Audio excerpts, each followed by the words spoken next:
Magandang hapon, Pilipinas at buong mundo. Naitay Kapuso, pahiram po ng 20 minutes ng inyong hapon. Ako po si Boy, and welcome to Fast Talk with Boy Abunda. Espesyal po ang ating hapon dahil espesyal ang ating panauhin. She's one of the sexiest girls in the industry today, if not in the whole country today. And she's also one of the most talented. And she's also a young woman of faith. Naitay Kapuso, please welcome Andrea Torres.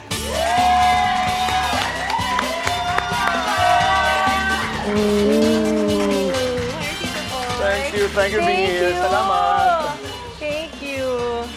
Alam niyo po, kanina, bago mag-umpisa ang ating palabas, ang ating munting programa, sabi ni Andrea, Tito Boy, the last time you did an interview with me was, how many years ago? I think 20 years ago, Tito Mga Boy. ganun, no? 15 to 20 years ago. Sa aking programang Homeboy, you were very young. You were a very young girl. My first Your Tito first Boy. interview. Yes. I am just so happy na nagkita tayo muli at nag-cruise ang landas, ika nga. I know. Very, very happy, Tito Boy. I feel good. I would be stalking once in a while your IG. Meron kang kakaibang post. You know, I don't know how you do it. This one, halimbawa, anong iniisip mo pag ginagawa mo yung ganon? Siguro parang, di ba sabi nila, meron kang parang alter ego, Tito Boy. Parang ganun siguro. Pag naaayusan ka na, pag naiiba na yung look mo, parang may vibe ka lang na nakukuha from that. Lumalabas na lang yung emosyon. Lumalabas na lang siya, Tito Boy. Ina-enjoy ko lang na nabibihisan ako, naiiba-iba yung look ko. Ang ganda eh. Yung parang, ano yan, you really open your mouth. Turuan mo ako. Alam mo, Tito Boy, na-realize ko, every time po na pinipictorial ako, lagi nila sinasabi, part your lips. Kailangan. Mas gusto po nila, part your lips. Na parang, do it. Gagayahin ko. Oh. Para ka lang naglalabas ng konting hinga, Tito Boy. Direct, okay. Parang hindi bagay, no? Other times, Andrea, na nababother ka because people look at you first as a sexy young woman. May mga panahon ba na na-objectify ka? Meron din po, Tito Boy. Lalo na po pag nakakakuha ka ng mga bastos na comments, parang you'll never get used to it. Kasi parang, syempre, umaano po sa isip ko na paano nila naisip na okay lang na sabihin sa akin to. I guess yun yung downside ng Tito Boy. Though I find it flattering na na-appreciate nila yung hard work ko sa gym, yung pagda-diet ko. Kasi proud ako na nakuha ko yung body na confident ako being in and feeling ko strong ako. I feel good when I eat healthy. I'm happy na nakaka-inspire ako ng other girls din. Pero yun po, yung side lang na yun na parang kahit na in favor sa'yo yung comment dahil parang nagagandahan sila sa'yo. Siyempre parang nakaka-offend din na bakit nila naisip na okay lang na ganun. Pero you don't engage? No, Tito Boy. Andrea, pag tinanggal natin yung sexy image, sino ka? Simple lang ako, Tito Boy. Actually, pag pumunta ka nga po sa bahay namin, lagi ako nakapaa, naka-duster, and I still enjoy doing the things na ginagawa ko before. Mga little things na makapagkape ako, coffee break sa isang araw, na mag-isa lang ako, muni-muni. I like observing people. Fascinated po ako sa buhay ng tao, sa journey ng tao. Kaya siguro, naging artista din ako. Let's do fast talk. Oh, this is it! Okay, we have 2 minutes and Andrea, our time begins now. Sisa, sisiw. Sisa. Crispin, Basilio. Both. Baliw-baliwan, bulag-bulagan. Baliw-baliwan. Maghahanap o maghihintay? Maghihintay. Pusong bato o pusang gala? Pusang gala. Ligaw o no ligaw? Ligaw. Younger or older? Any. Showbiz, non-showbiz? Non-showbiz. Mas mahal mo o mas mahal ka? Mas mahal ako. Complete the sentence. Ayoko sa lalaking? Ayoko sa lalaking selfish. Kinikilig ako kapag? Kinikilig ako kapag old school pa rin ang trato sa akin ng lalaki. Kailan ka huling nakipag-date? 4 months ago. Huli mong ka-text, lalaki o babae? Babae. Thing you like most about yourself? Totoo lang ako sa sarili. Thing you like least about yourself? Kulang ng self-confidence. 1 to 10, dami ng manliligaw mo ngayon. Ay, 5. 1 to 10, gaano ka kabilis mag-move on? 8. Gaano ka kasaya ngayon? 8. Oo o hindi?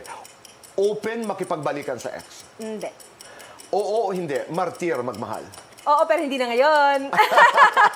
Big family, small family? Big family. Best daughter or best sister? Both. Love or career? Both. Bida kontra bida? Bida. Sunrise o sunset? Sunset? Lights on, lights off? On and off? Happiness or chocolates? Both. Best time for happiness? Every day. Complete the sentence. Ngayon, natuto na akong... Ngayon, natuto na akong lumaban.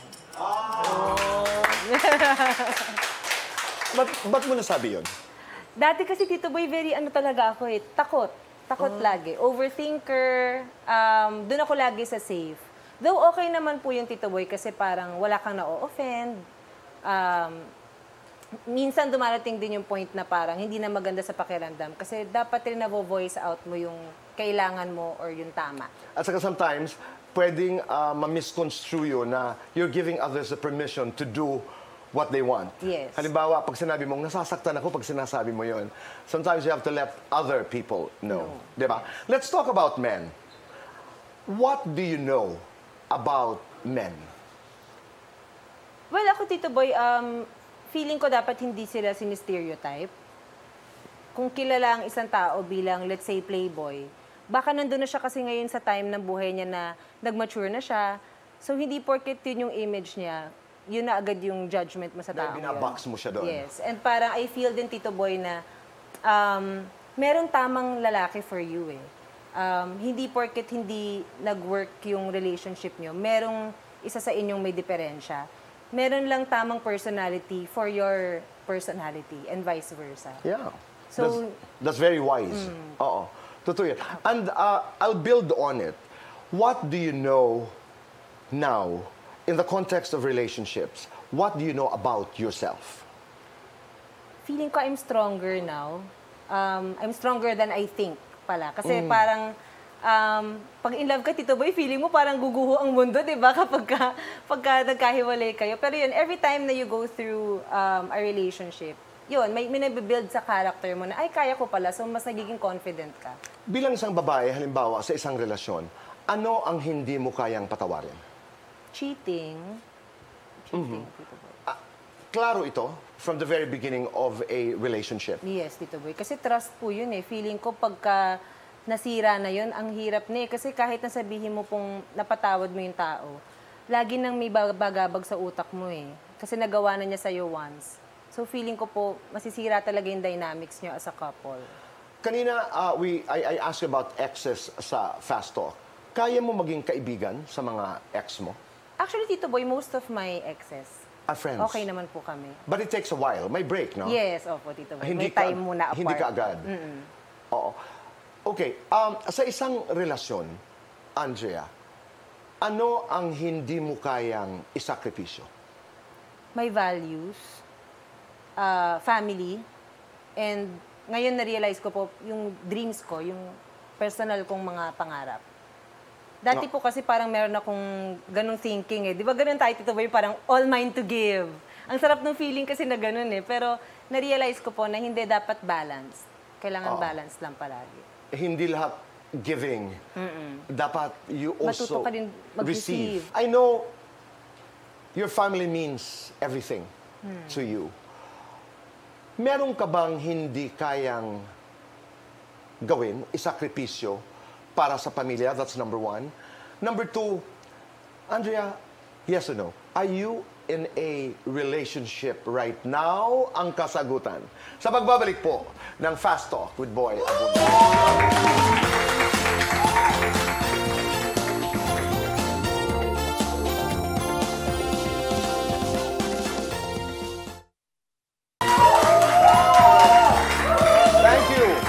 Nagbabalik po dito sa Fast Talk with Boy Abunda. Fast shoutouts. Aramis Espina ng Batangas, salamat. Pilar Aradillos ng Bukidnon. Rodel Samson and Rosales family ng Canada.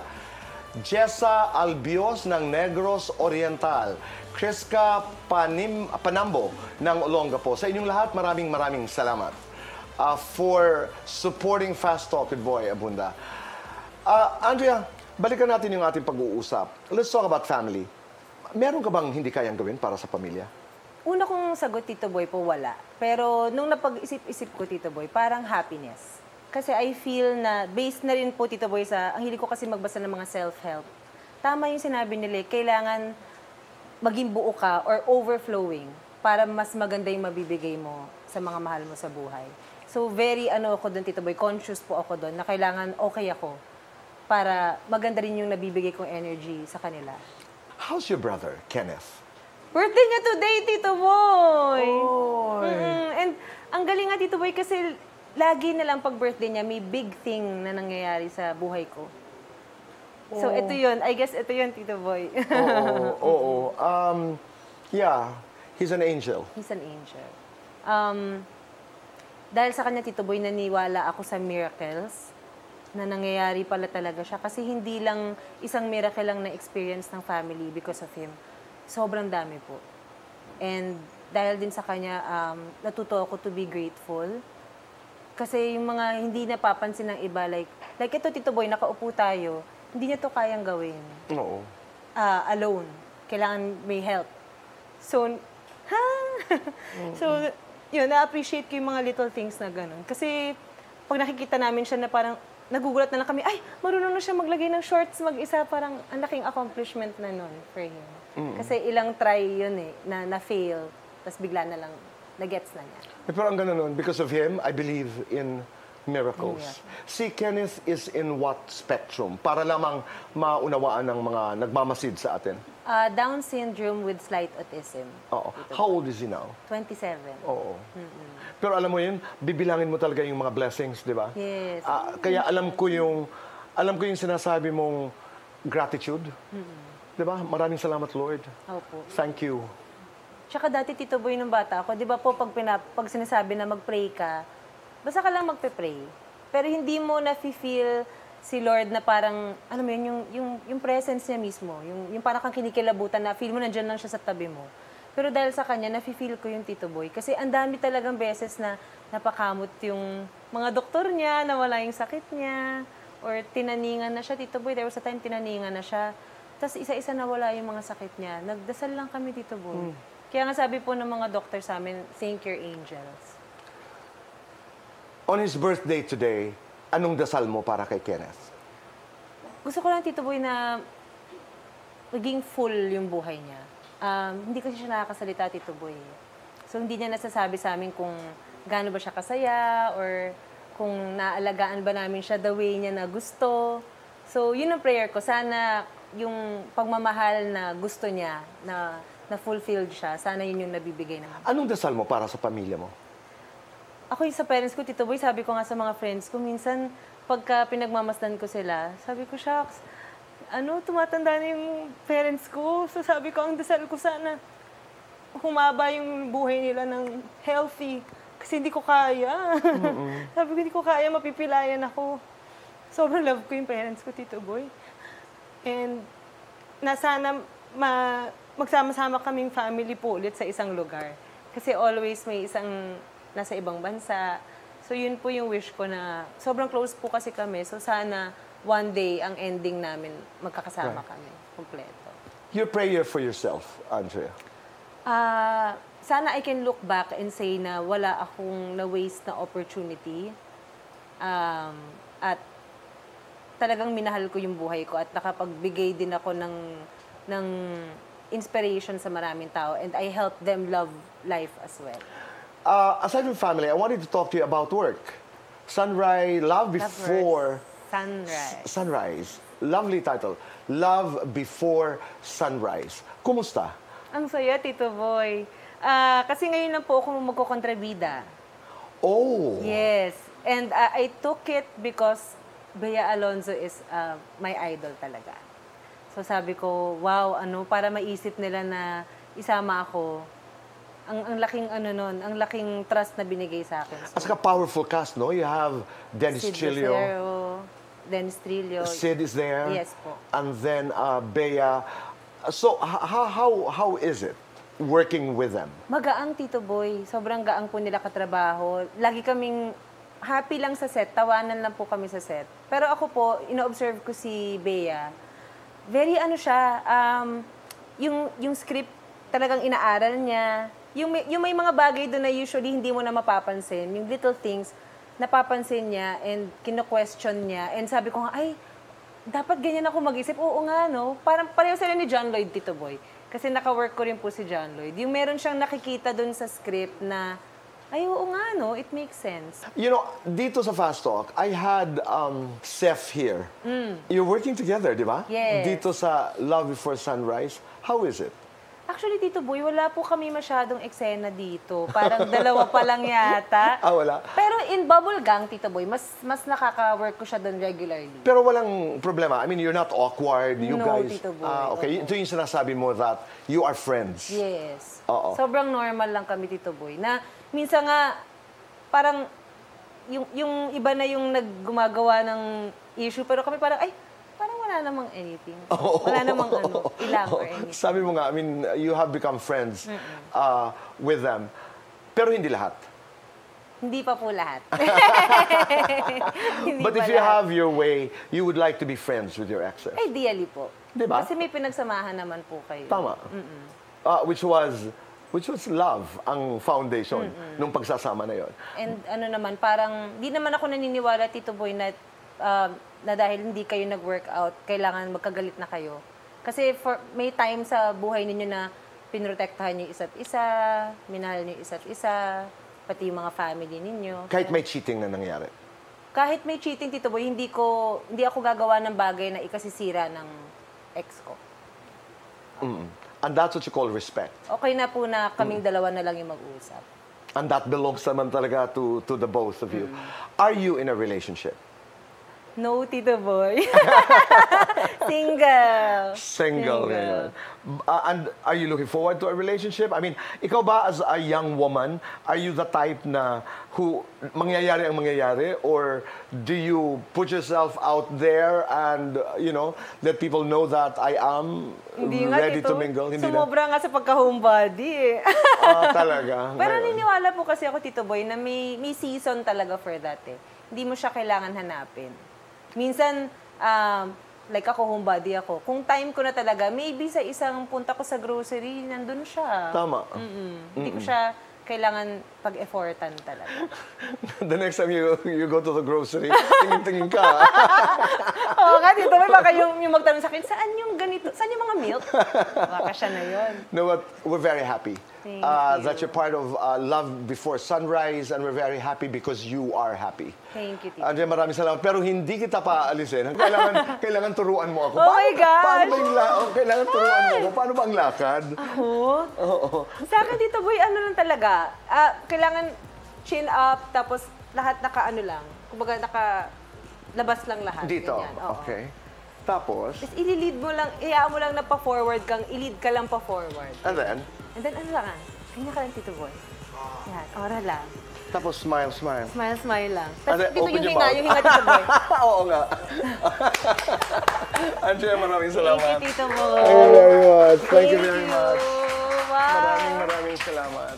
Thank you. And you take good care of yourself. God bless. God bless, Tito. Thank you very much. Naitay Kapuso, maraming salamat po sa inyong pagpapatuloy sa amin sa inyong mga puso at tahanan. Suportahan po natin si Andrea sa lahat ng kanyang ginagawa. And be kind. Make your nanay and tatay proud. Hashtag say thank you. Do just one good thing a day, and we will make this world a better place. Talk to you again tomorrow. Goodbye for now, and God bless.